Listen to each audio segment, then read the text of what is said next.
Hello, Canucks fans. Welcome in to episode 149 of the Canucks Speakeasy podcast. I'm Pete, I'm Brendan, aka J-Bo. and we're just going to get things going with a quick game flight here. So the Canucks start the season off at home against the Edmonton Oilers again and come away with an emphatic 8-1 win. Everything's looking great. Brock Besser, 4 goals in the win for the Canucks. Then Vancouver went to Edmonton and won 4-3. Edmonton carried a lot of the play, but I thought the Canucks were engaged, played well.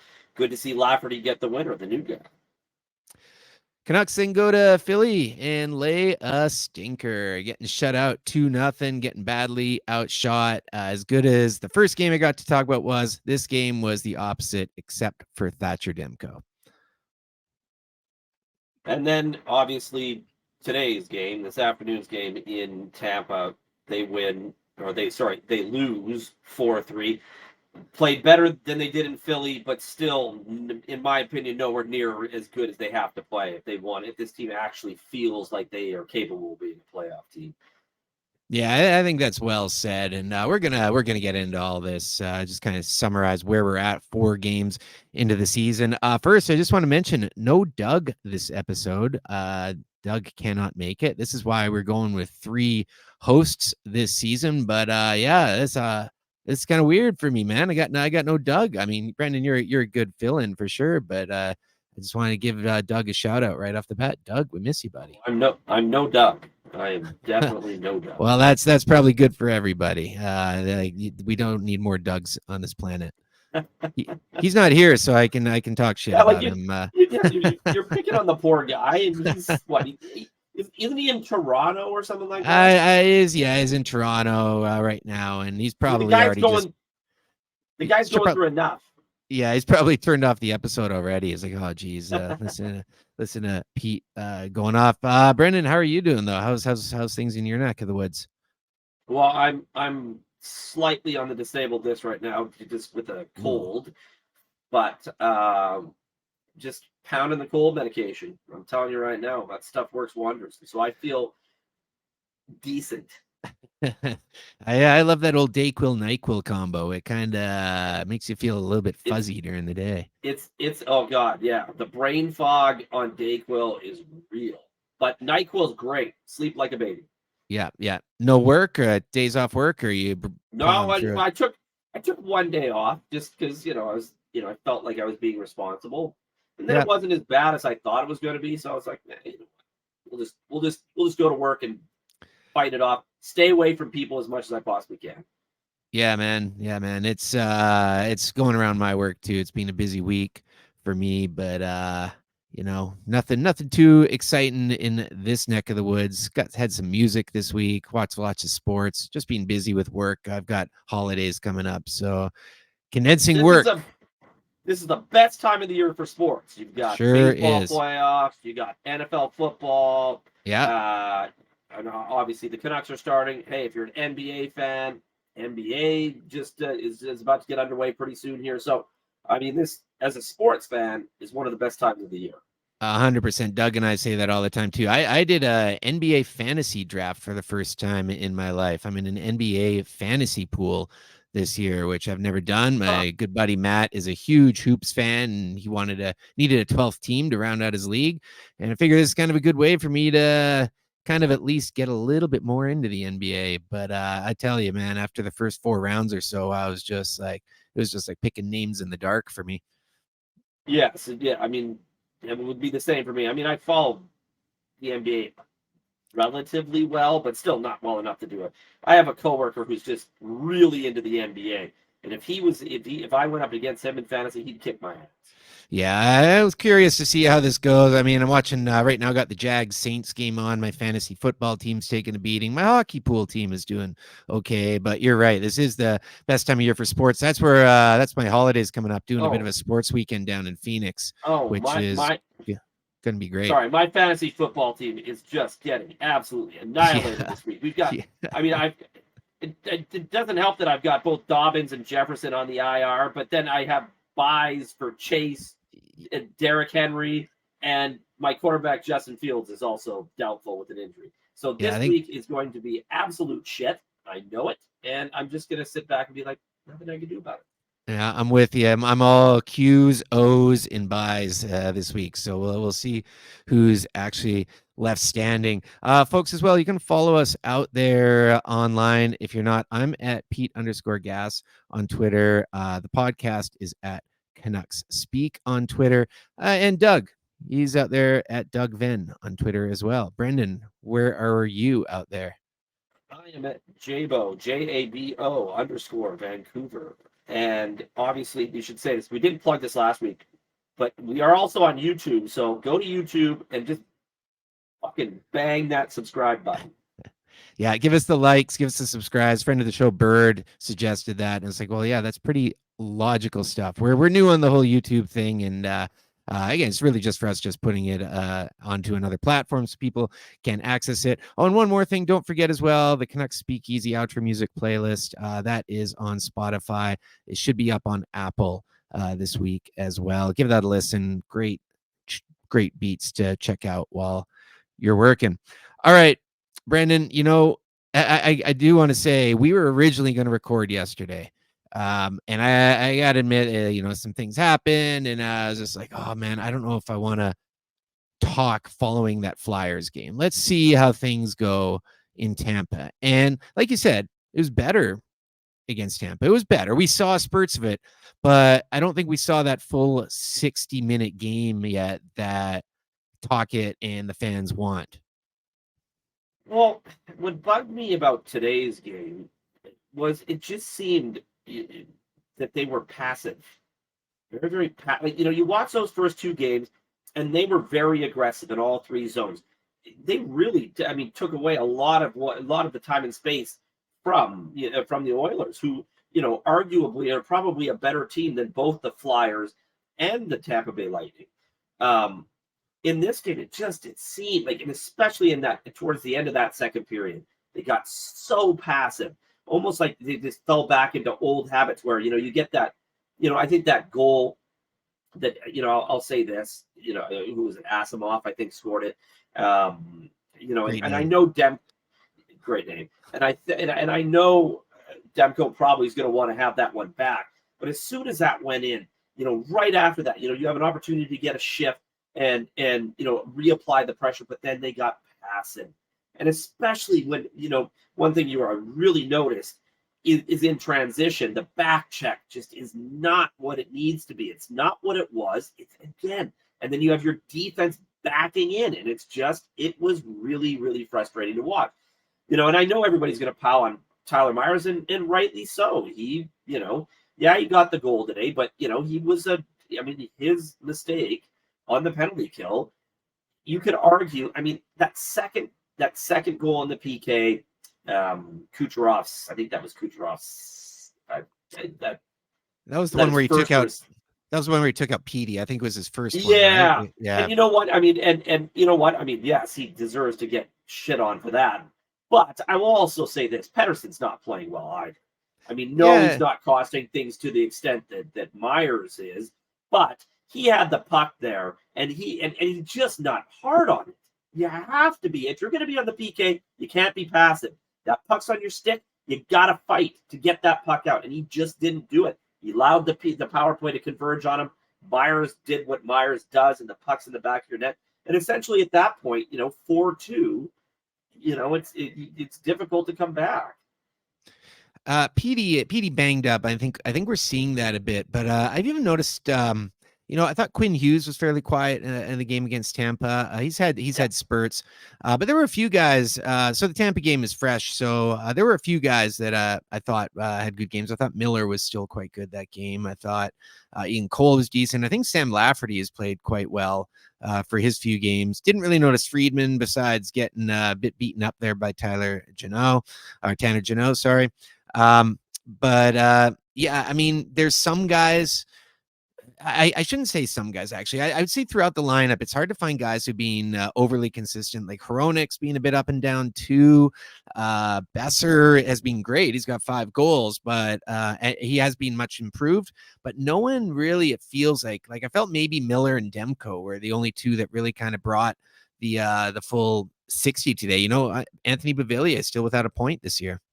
Yeah, I mean, I agree. I think thought Miller was easily the Canucks' best skater tonight. Yeah.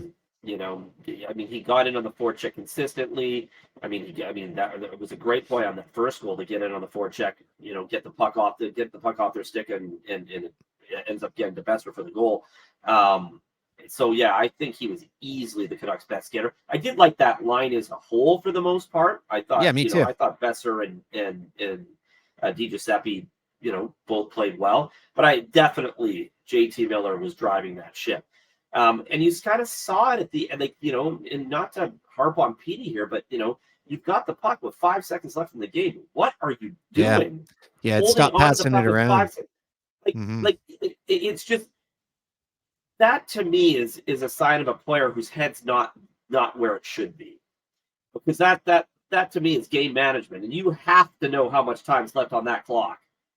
So either find a way to get the puck, but don't pass it off. I mean, you're basically you put Quinn Hughes in a rough spot there. I mean, and basically left them with no chance to get a shot on goal with time ticking down. So, I mean, that was incredibly frustrating to watch that. Yeah, it was. That was a tough ending there. I mean, you're playing it down on the boards, low percentage plays, and then you're just kind of throwing it into traffic from there. That was tough. Again, well, we know Petey's banged up. He took a big hit and blocked a shot last game. The shot And then, also from Myers. yeah, Tyler Myers. Oh we man, that guy he we could makes it spend a whole really episode. hard. Oh, And, geez. and and I said this, he got the goal in Tampa, and I mean, I said this on Twitter. I mean, we all want to cheer for the guy. I mean, we desperately want him to play well, but he makes it so hard. And I mean, I'm assuming the coaching staff has to be telling him, hey man, keep it simple. Stop trying to do everything. I mean, it just seems like he gets out of control. Obviously, Chaos Giraffe is his nickname, and aptly so. But you just watch him, and sometimes you're just like, "What are you doing?" I mean, you saw that in the Philly game. The first goal where it's just chaos, and then the play at the point. There was a play at the point where I don't know what he's thinking. If it's not even a 50-50 puck, you gotta back off. But he tries to go down, and oh God, it was just you sit there and think, how are you a professional hockey player? Well, yeah, let's just get the Myers stuff out of the way, because I got a little bit of a rant thought here too. And I mean, you go on to Twitter and social media right now, and it was not pretty after that first Tampa goal. And it really kind of went that way for Tyler Myers, even though he scored the goal, which is kind of funny in a way. But look, I've to a point defended Myers in saying that he is an okay defenseman, but he's not worth his contract. I thought last year he was a little less than okay, but I thought up until then he was okay. He's not $6 million okay by any stretch. However, this year he's been not even okay. He has been very bad. He's the last the Tampa game, but the second Edmonton game and the Philly game, just the chaos in the opening shift. Both times Canucks right away flat-footed, and it was both times because of Myers getting either burned on guys or turning the puck over. This is a guy now, last year the contract. I still think even if he is playing bad, I still think you're probably going to be able to move him at the deadline for something, as crazy as that may sound. There's going to be a team who wants a veteran, big body that they can put in the playoffs. But for me this year, there's nothing I can defend the guy with, right? I mean, just like he can't defend the opposition, I can't defend Tyler Myers right now. It's not even that he's not playing anywhere near his contract, but he is providing negative value out there. And I was chatting about this with a friend of mine earlier. I know Talkett doesn't like the lefties playing on their offside, but man, you can't really convince me right now that Christian Wolanin playing his offside would be a worse move than having Tyler Myers out there right now. And that's how I feel about the whole thing. It's very frustrating. I know a lot of fans are frustrated. And look, I've stuck my neck out a little bit for Myers in the past, just a little bit, because he seems like he's a likable guy. I like the fact that his brother plays in the NBA as well. I kind of just get a kick out of that.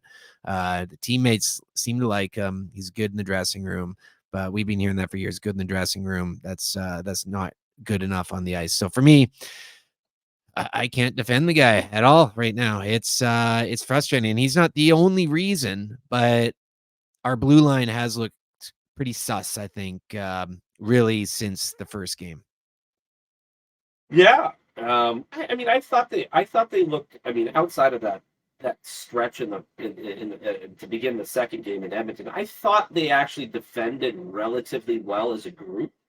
Um, and I don't want to just sit here and harp on the defenseman because I think a lot of what makes them effective, if you want that D group to be effective, your forward group has to be engaged on the back check. They have to be engaged and ferocious on the back check because it alleviates all the stress off of that. I mean, and if you have a liability, which I mean, we're all going to say the liability for the Canucks is the back end.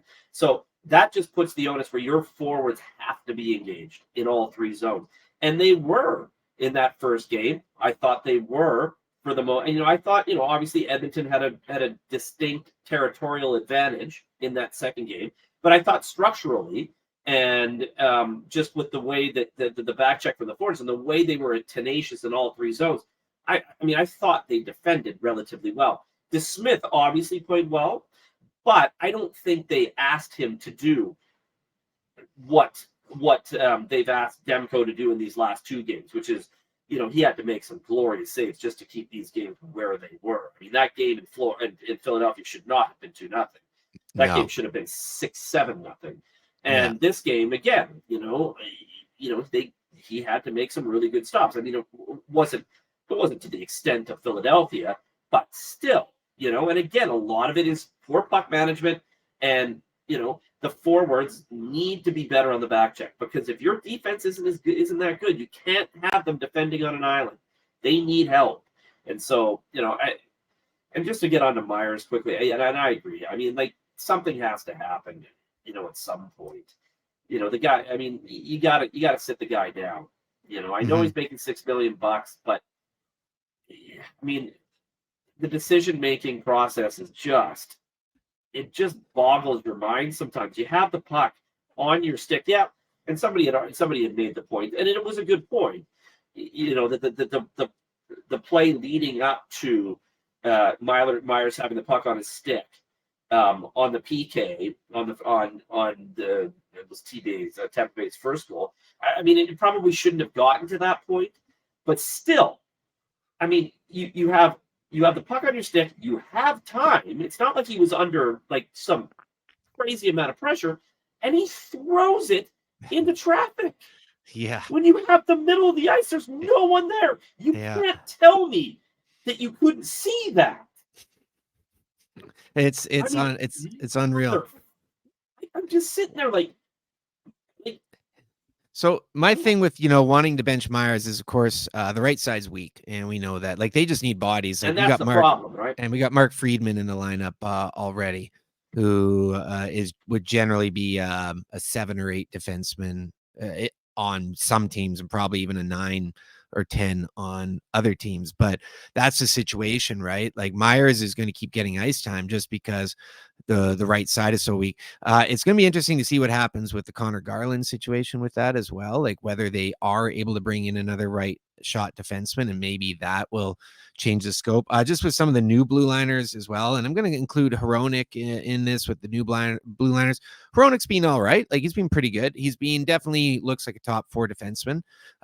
He's been had some highs and lows a bit, but I think overall he's been good. I think Ian Cole's been good. He's been a shot blocking machine, and I really like the way he's able to box guys out of the slot. Susie, I think, is still finding his legs a bit, which I guess, happens when you get injured in camp and come in a little bit cold. But I don't think we've seen the most from Carson Susie. I know I'm just going to start calling him the Sauce at some point this year. The Carson Saucy, the Sauce. But I think we still have more to see from him. But to be competitive, if Tyler Myers is now your number 5 defenseman, and he's not getting it done. And then we saw like Noah Juleson really struggling there. Hiroshi's bounced up and down a bit. Now you got Friedman in there. Like, what are we at? Where are we at? Like already like 9 defensemen who played, and we're 4 games into the season. It's clear the Canucks are trying different strategies. And there's a lot of chatter over at Connor Garland, obviously maybe getting traded. Well, likely going to get traded at some point. But the Canucks want to bring in another right shot defenseman for that. And I wonder if that could signal a move and reignite the Myers to San Jose conversation or something. Because they've got some players down there that want out as well, and maybe you could swap a Myers for a LeBanc or something like that, just to get 2 guys who are UFAs this year, just get them new changes of scenery or something. I don't know, but I'm really curious to see if Connor Garland can land you any sort of usable right shot D. Oh boy. Well, I mean, a Garland deal now. It's going to be difficult to make that. I mean, it's just there's. I mean, I know we've heard the rumors that the Canucks that might be willing to eat 30% of the contract, up to 30% of the contract. But I mean, if you're making that deal, you sure as hell better be getting somebody back. I mean, and Yes. not just a a Kevin LeBanc level defenseman. You better be getting something a little better than that. I mean, and it's disappointing. I mean, Garland obviously gets the goal to open the year, and really since then, I mean, I haven't noticed him to the extent that I need to, especially playing on a line with Pettersson and Kuzmenko. And Kuzmenko's another one who's Yeah. Kind struggling. of quiet. I mean, yeah, I mean, he's just not noticeable. It's got the Bali Blues. Yeah, I mean, and to me, like, I know that's probably going to be a storyline, but I mean, personally, that's bullshit. I don't think that's why he's struggling. I mean, Tocchet said he came to training camp in shape. So I mean, it's not like he was there, out of shape and just drinking and eating too much and came to training camp a fat ass. So I mean, I don't see Bali being the issue. No, I don't But either. yeah, I mean, you had brought that up earlier. I mean, there are too many forwards. Beauvillier obviously said not a point this year. There's too many forwards that I'm just not noticing. And if you're gonna be a playoff team, you need those guys to show up. I'll give them this. It was always going to take some time for them to get this system ingrained into their system. So and we know that they've had the flu run rampant and all of this stuff, but I want to see more. And obviously Rick Tocchet wants to see more because he said it after games, and it's This is weird. something. Let This me was just say something I it's was going to weird say to too. think to think this team is 2-2 because it doesn't feel that way. No, I mean the Edmonton games feel like a while ago now, but I was going to say as well, and systems in this.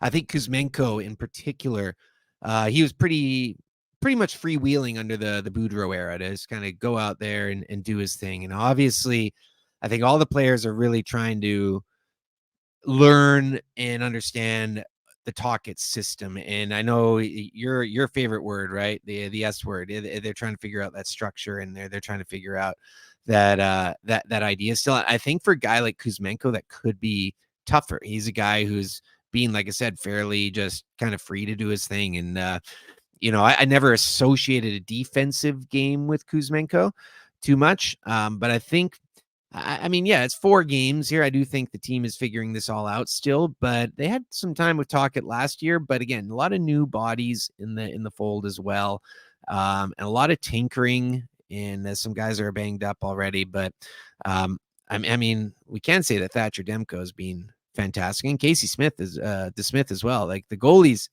have been good this year. And that was something last year. The Canucks didn't have that. But boy, if we didn't have Demko and net for those 2 losses, they could have been ugly losses. And that's saying something right there, because the game's 2-0 and 4-3. Okay, they look like close games. The Philly game wasn't close. The Tampa game, yeah, it was close. It was a pretty well played game. Just the Canucks had a couple of lapses there, and like I said, not playing the full 60 as of yet. But yeah, going back to Kuz and some of the forwards, Bouvillier is another guy who I think may be really kind of struggling to adapt to this. It's something like some of the guys who seem to really be buying in. Like I think Sam Lafferty has really just bought right in, and he was a relatively late addition to the squad, but he seems to really be getting it. And himself and Joshua, I don't know if you noticed, but late in the game, they were getting moved up the lineup a bit, those 2 guys. So Yeah, I Lafferty was on the ice late.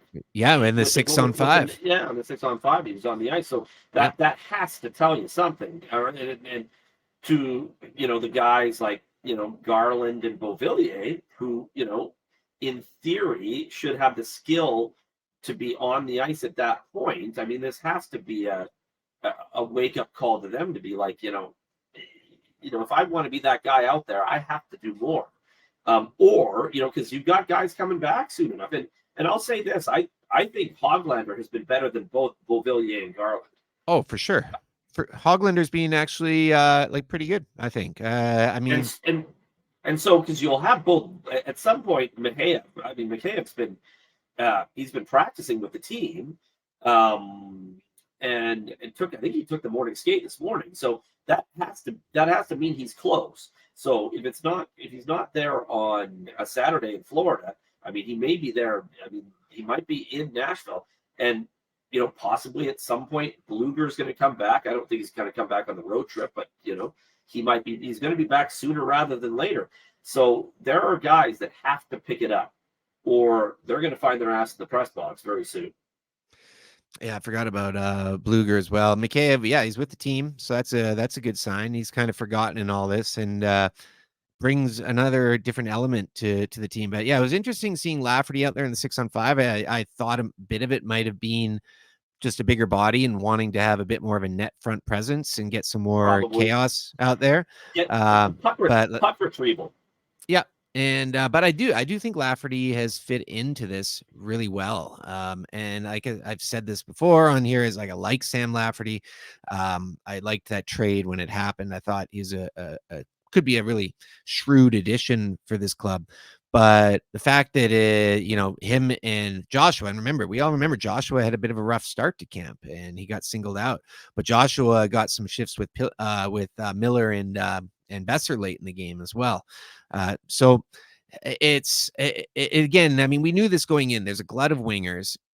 This Connor Garland thing is now kind of hanging over the team, but I just wonder what they're able to do. And, you mentioned retaining. Retaining gives Garland value. If you're willing to retain 30%, like I saw the numbers out there earlier, and I may get this wrong, but that brings it down to like about what, 3.1 million or something was it on the cap? If you retain 30%, something like that. And for that price, okay, that's good. Now, of course, there's going to be people in Vancouver, and I'm not sure how I feel about this either, of having more dead weight on the books, right, for another couple of years. And that's something, we got the OEL kick in next year. So let's say you're retaining 1.6, you've now got like $5.5 million in dead space next year, even with the cap going up. So you're going to be working in a negative. So that's something you have to be getting something back if you're doing that. And I know the Canucks also don't want to just give them away, even though it's not their regime that made the trade with Arizona. It looks really bad if you buy out one and you give away the other, and you gave away a first round pick for that. It looks bad. I mean, no matter what, that trade looks bad. But No, that I think that trades. I mean, at this point, I mean, if they buy out or if they trade Garland with uh, with retaining salary, I mean, it's hard to argue that trade doesn't go down as the worst in club history.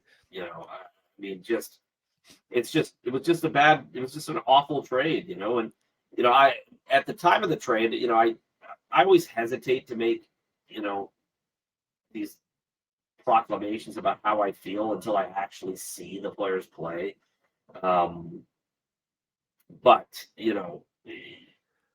now looking back on it now, obviously it's right up there with the Neely trade.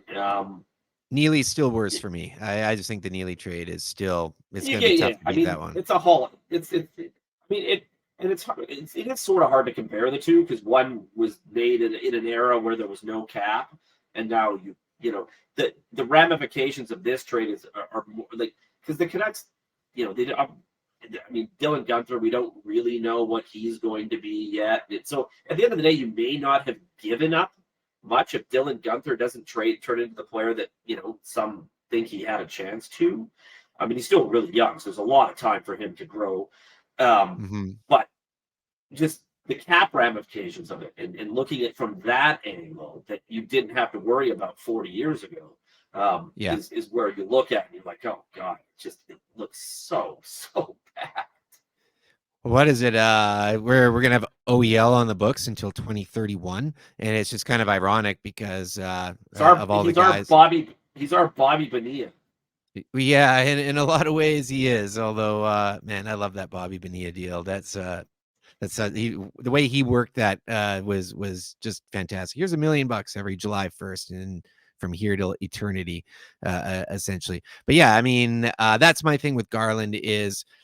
And I think that's something is if you're retaining, you're now giving Garland value. You need to be getting value back because this is going to continue the trade tree and the discussion from that deal as well. But Garland, without any retention, there's not a lot of value. So it's a rock and a hard place in a lot of Yeah. ways. But I do hope that get creative with it somehow. There are teams out there with cap space. Like there are teams that can do this straight up and maybe they actually see something in him. And I know, again, a lot of the talk right now is with the Capitals who don't have cap space. So that's going to be tricky as well. But there are teams like Chicago, Buffalo, Nashville, Anaheim, Arizona, Detroit, who've got some space there. If they really felt that was a player that would help them out. Well, So but I don't know, man. but if you're those teams, I mean, are you really looking at this situation and be like, oh yeah, let's take on that contract? No, what you're saying is, yeah, we'll take on that contract, but you're giving us something for it. Yeah, exactly. And that's why I think you're going to have to retain on him if you're making a deal. He's got 2 more years after this year at 4.95. I mean, he's got to show better. I mean, I said this at the beginning of the year. You want out of this fucking town, you better fucking play better. And he just hasn't. He hasn't at all. I mean, and he's not the only one. And again, I don't know. I mean, and none of us know. We all know the flus hit them. So, and we did see Garland leave at some point in that Edmonton at the end of that Edmonton game. So I don't know if it ever came out why he left the game. And maybe he's dealing with the flu, and maybe a bunch of these guys are dealing with the flu, and over time, things will pick up as these guys get healthier and healthier. But it's just after those first 2 games where I just thought, okay, this team is ready to turn a corner a bit here, just with the way they were engaged. To then go to Philadelphia and just see the malaise, and then you go to Tampa, and I'm seeing defensemen backing in. I'm seeing the back check not there. I'm seeing all of those things that they did well, not there. I mean, and it is frustrating. And for fans, I totally get it. We've seen this story before. We've seen this. So, but again, yes. It's 4. I think it's, again, I mean, I'm trying to put into perspective that it is only 4 games. 78 to go. They've only had 1 home game. So, and they're 1-2 on the road. So, if they can get a win out of either Florida or Nashville, I think for all of us, if somebody would have told us before the season started, 3-3 to begin the season, we would have all taken it. I would 100%. That's kind of what I keep telling myself as well.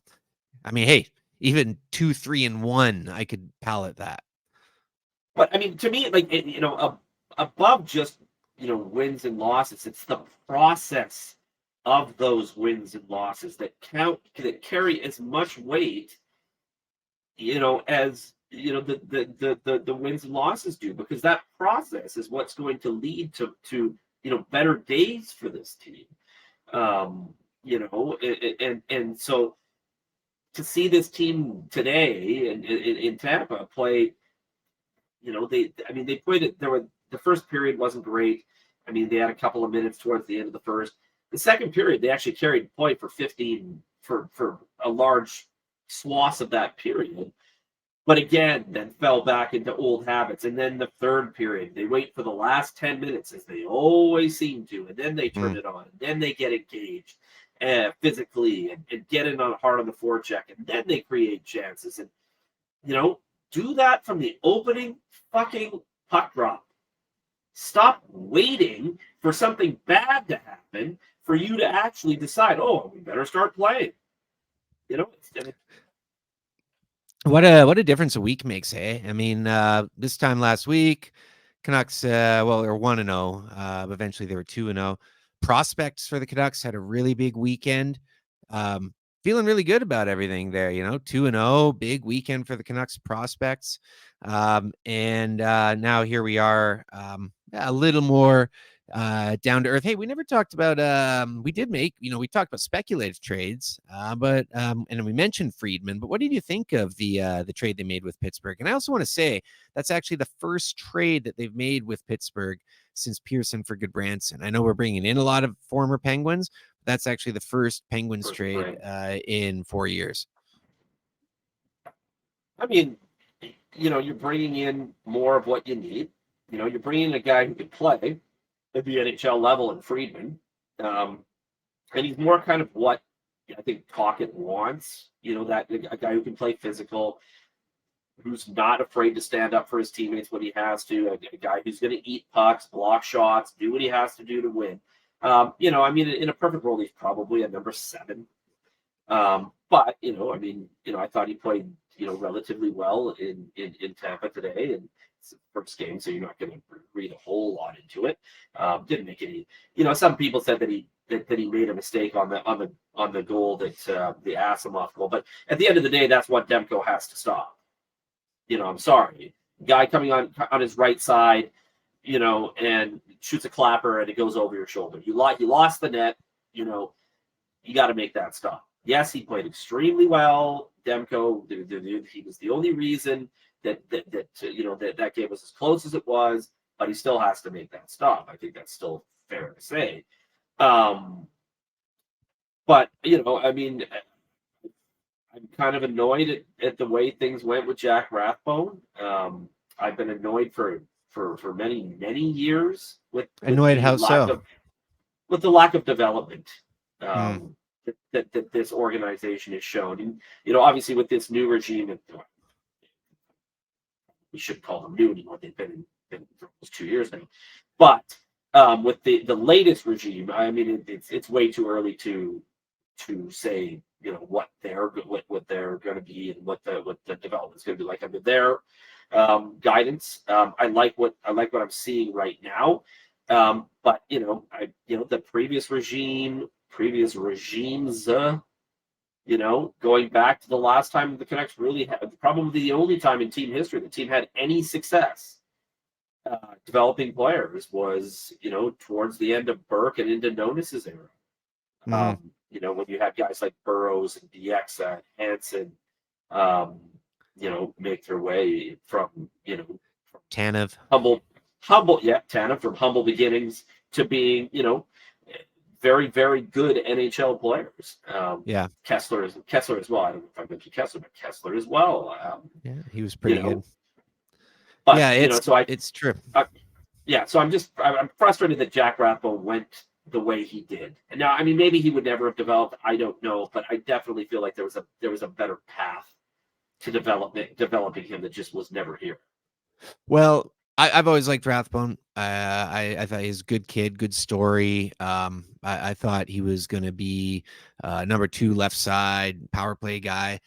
It became pretty obvious that this new regime, we'll call it, the guys kept skipping him over, and I don't think he was their kind of player. He wasn't their pick, and it was pretty clear that a new change of scenery was needed. Will he make it? Nah, I don't know. I mean, he might make it. I'll be cheering for the guy. I hope he does. But um, I don't mind this trade. There's a chance though that Rathbone a few years from now will be the best player in this. Penguins already cut Plastic, so and we'll see what we get from was it Ty Glover was the other guy that the Canucks acquired, the Yeah. English born guy. See what they get there. I mean, this is again this organization bringing in players that they're familiar with. But yeah, I mean, I would have, in a way, I would have liked it if you would have been able to swap him for another guy, kind of more his age, I guess. Maybe try for another defensive prospect. But yeah, all the best. This could be just overall one of those trades. It didn't actually raise that much of a shitstorm out there in the Canuck universe, one way or the other. I think a lot of people just kind of look at it as a like papering AHL players. But going back to what you were talking about with development, this is something that I know Doug and I have talked about ad nauseum on here. Is we want to see a patient development model where players go play several years in the A whenever they're coming out of the CHL, the NCAA, Europe, whatever. You're seeing that there is with these guys now, there is a bit more of a cultivation of that. You're seeing guys sit in the minors for a while. I do notice though, as fans, though, that makes us kind of impatient. Like there were a lot of calls for Arshdeep Bains to start the year with the team. Now, Bains had a great training camp, but he shouldn't start No. with the big club yet. And Pod Colson should have never started with the big club, and we know that. And now it's kind of affected his development as well. Like it is really important to bring guys along slowly. You get those rare exceptional players that can go from being a first round pick and jump into the league at 18. It's rare, but there are those. But I do feel like wherever in this organization, we can all point fingers wherever we want, whether it was a GM, the owner, the whoever. There's this idea that, hey, next flashy guy gets in right away. And hey, look, some of them worked out. Brock Besser made the jump. And I think it's a little different coming from NCAA because you are a bit older and you've had a little bit more development. But it's something that with draft picks and with these younger guys, I want to see more patience and let guys sit. And maybe Baines gets a call up for a game or two or something, but I want him to simmer all year in the AHL. Same with Klimovich, who seems to have bulked up and has been playing better as well. I want to see the Canucks do this more and more with their young guys. Yeah, I agree. I mean, I saw somebody post tonight that Puck Holden would be better than 3 or 4 guys in that lineup, and I don't disagree with that. But that's not the goal, especially considering the 3 or 4 guys that are in the lineup that he's better than aren't. I mean, there are a lot of guys probably playing in Abbotsford right now that are better than a couple of guys that in the way they're playing on the roster right now. The point is not to get them to that point. The goal of development is to get them to be their best version of themselves.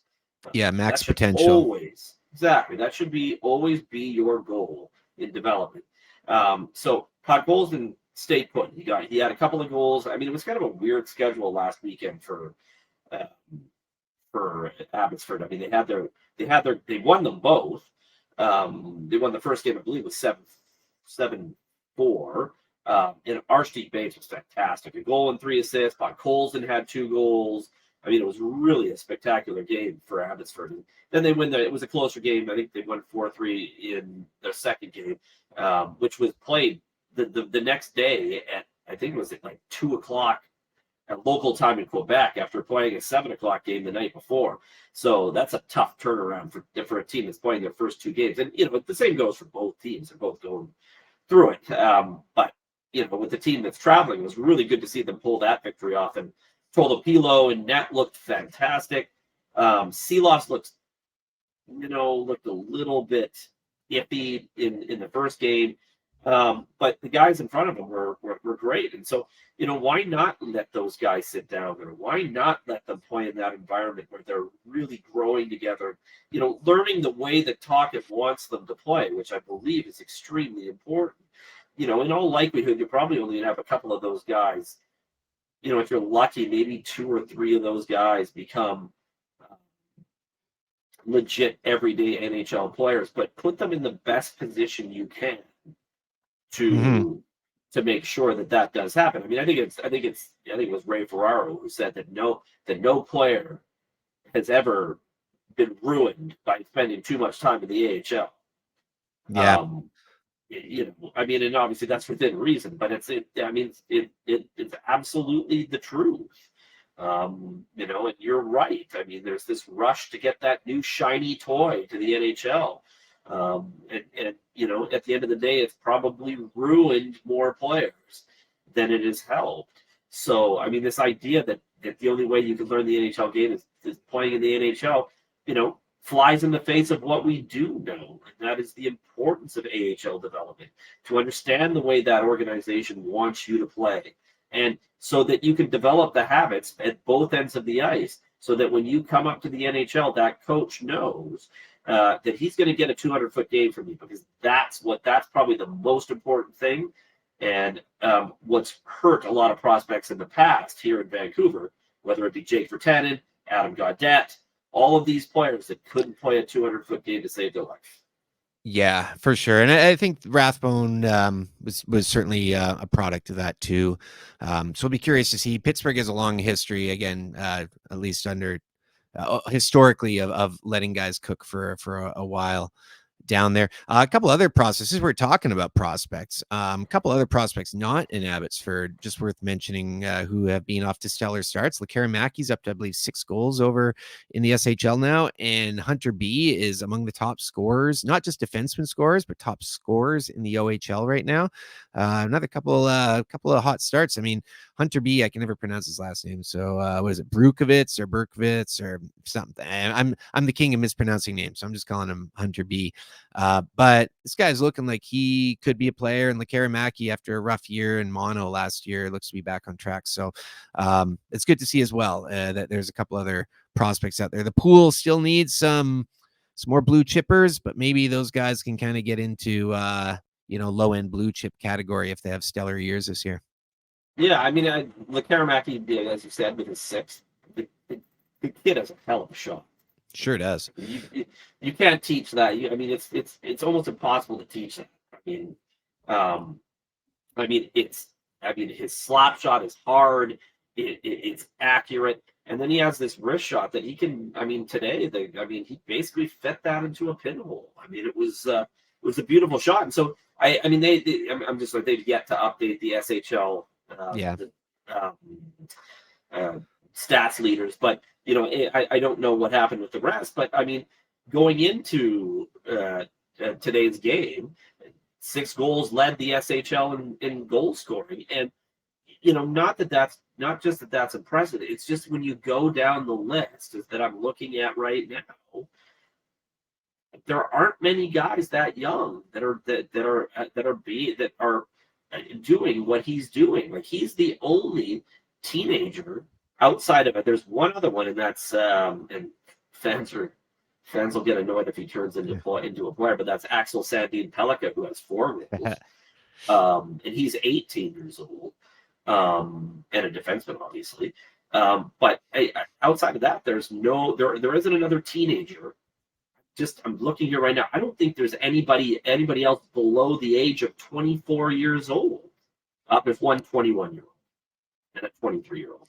So they're basically, I mean, there aren't many players young doing what they're doing. Yeah, I get it. Lekara isn't doing. He's scoring a lot on the power play. But the fact that he's scoring at all at 19 years old in a league that's very notoriously hard to score in, I mean, it's pretty damn good. And getting power play time. That's I know power play goals a lot of time get discounted because it's not a 5-on-5 goal. I've never really bought into that myself. I mean, a goal is a goal. And if you're out there on the power play, you've earned the time. Coach likes you out there. So for me, that's something as well. Yeah, man, it's we got, so coming up here, we've got after this 2-game road trip, just to finish out the month here, just looking at the schedule here. So we already talked, we've got Panthers and Preds to close out the road trip. We'll take a split out of those. And you got a 3-game homestand, Blues, Rangers, and Predators, again, to close out the month of October. So that's our 9 games there. And then the Sharks on the road, November 2nd. That makes 10. And I know we've all been watching this 10 games to start the year and how important that is. 4 games in, we're 2-2. So I know we've kind of shit on the Canucks a bit for some things here and there. But as we alluded to, I think all of us would take a 2-2 split at the start of the year. I would take a 3-3, 100%. So they can get one of these wins out of Florida or Nashville. I think that's still a pretty decent start for this team. And I've said this before. Yes, results are basically what this team's going to be judged on. But to me, it's as much about getting that process back on track to what it looked like it was becoming. You're not going to win games 8-1, but again, being hard on the puck in all three zones.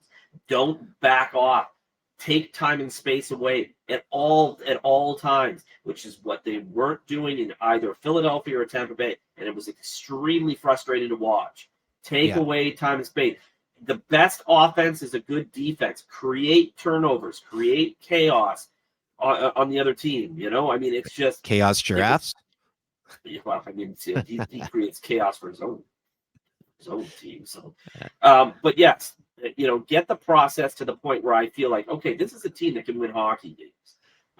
Because the last 2 games, I haven't seen it to the extent, and I haven't seen enough give a shit from enough players outside of maybe JT Miller and his line, and then adding some of the bottom 6 guys like Hoglander, Lafferty, Suter. I'd say Suter was good too. Suter's a very smart player. Yeah. And that's the one thing I noticed. That he's very smart defensively. He's always in the right spot, which is a good thing to have. Yeah, you don't notice that you don't notice him a lot of the time. But obviously, Petey's got him. Petey. This ship goes nowhere if Pettersson doesn't go. And I know at some point he will, but we can't wait. Sorry, I'm not on the team. They can't wait. He's averaging like 2 points a game, and we're still all over him. It's well, again, but he's averaging 2 points, but you got to remember that. Most of that came from the first game. Yes. And then, I do agree. He's the last couple games he hasn't looked quite himself. We've already mentioned this. I think he's banged up. He's banged up. Yeah. All right, Brendan. It's time to take this into the free pour segment. I'll go first because Doug normally goes first, but I'm going to kick it off here. So I want to talk about a concert I went to. I went and saw Guns N' Roses on Monday night. Now, this is a very last-minute decision. I was trying to decide if I wanted to go to the Guns N' Roses or the Wu-Tang show. I've seen Wu-Tang before, so I've never seen Guns N' Roses.